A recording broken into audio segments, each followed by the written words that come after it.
Donc je suis responsable des expositions au Carrefour des Arts et des Sciences et les expositions ici sont faites pour diffuser la recherche qui se passe à l'université et plus largement et la rendre accessible donc à la communauté universitaire ou aux personnes qui fréquentent le Carrefour des Arts et des Sciences.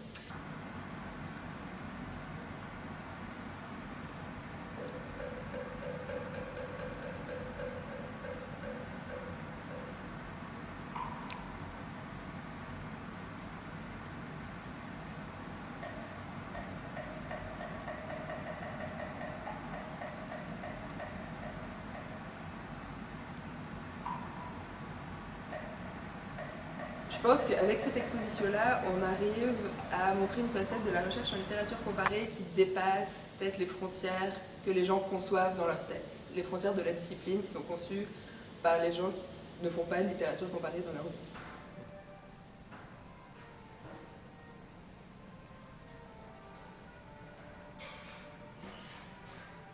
En fait, c'est quand même notre problématique globale qui est de présenter la recherche.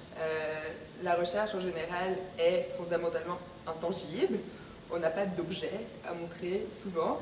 C'est le défi quotidien de faire une exposition, et ça. Puis c'est aussi ce qui m'intéresse dans la vie. Tout ce qui est immatériel, comment on en parle, comment on le montre et comment on le rend accessible.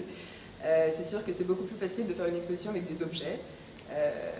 Il y a moins de défis, je dirais, au niveau de la mise en exposition, parce qu'on a quelque chose à montrer et c'est évident pour tout le monde. C'est ça qu'il faut regarder. Donc, c'est ça. Après, pour la mise en exposition de la recherche, enfin du contenu, du concept et de l'intellectuel, cette exposition-là, c'est un bon exemple, vraiment, parce qu'on voit qu'il y a une recherche, c'est ça, il y a un propos, il y a des concepts qui sont développés et qui sont mis en exposition grâce à l'image, à la vidéo, puis évidemment c'est explicité par le texte.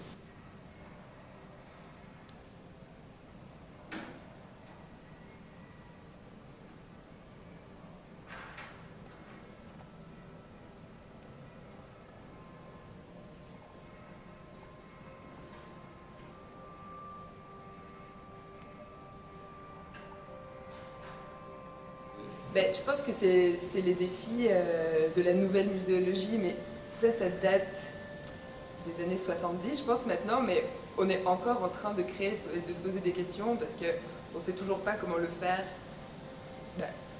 On commence à comprendre comment le faire, là. Mais c'est juste que les gens qui ont été, les personnes qui ont été formées à la muséologie classique ont un petit peu plus de difficultés à passer ce cap conceptuel, de la mise en exposition de l'immatériel, en fait. Et puis, je trouve que c'est intéressant aussi de travailler avec vous, justement, qui venez plus peut-être du monde de l'art, etc., et de l'art contemporain, pour explorer des nouvelles formes de mise en exposition qui jouent beaucoup plus avec l'espace, avec la perception de l'espace, plutôt qu'avec l'objet classique.